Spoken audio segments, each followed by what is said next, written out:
তো hello' friends, কি খবৰ? আশা কৰোঁ সকলোৱে ভালেই। আজি মোৰ নতুন এটা ভিডিঅ'লৈ আপোনালোকক স্বাগতম জনাইছোঁ। এইখন দেখিছে য়ামাহা কোম্পানী YBR। ইয়াৰ প্ৰব্লেমটো হৈছে কি, এইটো দেখিছে প্লাগটো মানে লেতেৰা হৈ গৈছিলে, কিন্তু এতিয়া চাফ চিকুণ কৰা হৈছে বাৰু। কিন্তু ইয়াৰ প্ৰব্লেমটো মানে বেলেগ ধৰণৰ। এইটো দেখিছে ইয়াত মবিল ভৰোৱা যিটো ফুটাটো, এই বস্তুটো মানে মই প্লাগটো চালোঁ, প্লাগৰ পাছত মবিল অহা দেখি মবিলটো আছেনে নাই এইটো এনেই চেক কৰিলোঁ, কিন্তু চেক পূৰা পেট্ৰল আহি গৈছে। এইবিলাক দেখিছে গোটেই পেট্ৰল। মানে এইটো যেতিয়া খুলি দিছোঁ, মানে গাড়ীখন এনেকৈ কিকটো মাৰি দিছোঁ, এইটো দিছে চাওক পেট্ৰল চাওক। এইটো মবিল নহয়, মানে পেট্ৰল। এইখিনি এই তলত চাগে মবিল আছে, কিন্তু বৰ্তমান এতিয়া এইবোৰ পেট্ৰল। মানে পেট্ৰল ইণ্টাৰেষ্টিং কথাটো কি হ'ল, মানে ইয়ালৈ পেট্ৰলটো কেনেকৈ আহিলে মই তাকে চিন্তা কৰিছোঁ।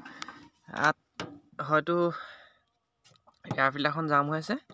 এয়াৰ ফিল্টাৰখন জাম হোৱাৰ ফলত ইয়াত ভেলভে মানে এয়াৰটো টানিব নোৱাৰি, ডাইৰেক্ট পেট্ৰলটো অভাৰকৈ টানি মেলি, মানে নহ'লে এয়াৰ ফিল্টাৰ খোল খাই আছে, নহ'লে এয়াৰ ফিল্টাৰ আপোনাৰ লেতেৰা হৈ আছে।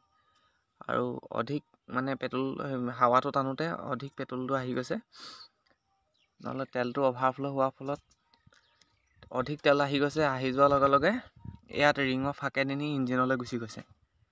প্ৰব্লেম সন্দেহটো সেইটোতে হৈছে, কাৰণ নহ'লেতো ইয়ালৈ পেট্ৰল আহিব পৰা কোনো চান্স নাথাকে। গতিকে এইখিনি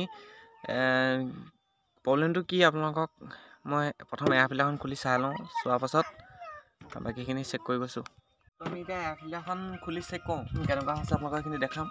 তাৰপিছত আমি নেক্সট কাৰ্বেৰেটৰটো চেক কৰিম, তাৰপিছতহে বেমাৰটো আচলতে ওলাব।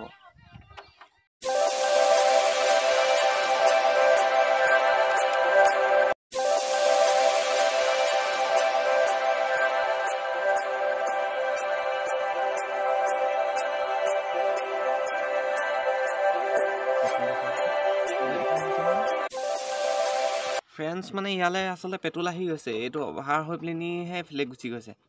ইয়াত পেট্ৰল আহি গৈছে, চাওক কেনেকৈতো পালোৱাল পৰি আছে পেট্ৰলটো। এয়াৰ বক্সটো পৰা অলপ আঁতৰলৈ লৈ যাওঁ, এয়াৰ বক্সটোৰ পৰা মানে পেট্ৰলটো ওলাই আছে, দেখিছে। একচুৱেলি এয়াৰ ফিল্টাৰটো আচলতে বেছি জাম হ'ল, বেছি জাম হোৱাৰ ফলত এয়াৰটো ল'ব পৰা নাই, আৰু তেলটো ব্ৰেক মাৰি পেলিনি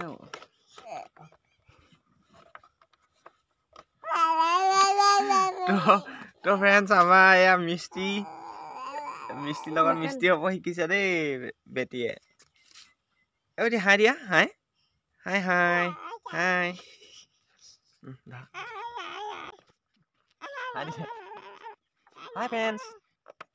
হাই ফ্ৰেণ্ডছ, কি খবৰ? কৈ দিয়া।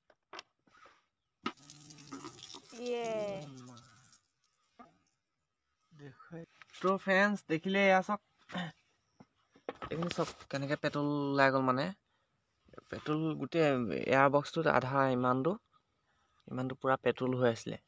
আচলতে এয়াৰ ফিল্টাৰখনে এয়াৰ ল'ব পৰা নাই, এয়াৰ ল'ব নোৱাৰাৰ ফলত এইটো এয়া অৱস্থা হ'ল। গতিকে এটাই কথা, মানে এই এয়াৰ ফিল্টাৰখন আপুনি যদি ৰাস্তা ঘাট বেছি ধূলি থাকে, ধূলি ৰাস্তা হ'লে মানে কি হয়, এয়াৰ ফিল্টাৰখন জাম হৈ যায়। জাম হৈ যোৱাৰ লগে লগে এয়াৰটো ইয়াত ব্লক হৈ যায়, এয়াৰটো যাব নোৱাৰে। যিটো গাড়ীখনে এয়াৰটো বিচাৰে সেই এয়াৰটো যাব নোৱাৰে, আৰু যাব নোৱাৰাৰ ফলত এনেকৈ কিবা পেট্ৰল ব্ৰেক হৈ যোৱা বা কাৰ্বেৰেটৰ অভাৰফ্ল' হোৱা, আৰু ইয়ালৈ এনেকৈ পেট্ৰলটো আহি যোৱা, এনেকুৱাবোৰ কিছুমান প্ৰব্লেম হ'ব পাৰে। গতিকে এই এয়াৰ ফিল্টাৰখন আপোনালোকে প্ৰতি 5,000 পৰা 10,000 ভিতৰত মানে 5,000 পৰা 10,000 মান চলাই গাড়ীখন চেক কৰাই থাকিব লাগে। এইটো আচলতে কৰা নহয় কাৰণে এনেকুৱা ধৰণৰ কিছুমান প্ৰব্লেম আহি যায়। গতিকে সেইটোৱে কথা। এইটো এয়াৰ ফিল্টাৰটো দেখিছে কিমান বেছি বেয়া হৈ আছে, বহুত লেতেৰা হৈ গ'ল। এই পেট্ৰলে আচলতে নিজে ইয়াত পেট্ৰল জমা হৈ এইটো ধুৰ খাই গ'লগৈ আৰু। গতিকে ইমানেই কথা। প্ৰব্লেমটো আচলতে এই এয়াৰ ফিল্টাৰখনৰ কাৰণে এইখিনি গোটেইখিনি হ'বলৈ সম্ভৱ হ'ল। এই এয়াৰ ফিল্টাৰখন আচলতে আমি প্ৰতি 5,000 পৰা 10,000 মূৰে চাফ চিকুণ কৰি থাকিব লাগে। তো এতিয়া আমি মবিলটো খুলি চাই লওঁ, ঢিলা দিলোঁ, এইখিনি পেট্ৰলহে আৰু। তো মানে দাদাজনে কৈছে ফ্ৰেণ্ডছ, মানে গাড়ীখন কি হ'ল, কোনোবা লগৰ এজনে পেলাই পেলানি সৰুকৈ এক্সিডেণ্ট এটা কৰিছিলে, আৰু সেই কাৰণত তাৰ পাছৰ পৰাই গাড়ীখন ষ্টাৰ্ট নোহোৱা হ'ল আৰু সেইকাৰণে মানে গাড়ীখনৰ প্ৰব্লেমবোৰ এনেকুৱা হ'ল মানে তেলটো ডাইৰেক্ট কাৰ্বেৰেটৰৰ পৰা ইঞ্জিনলৈ আহিলে।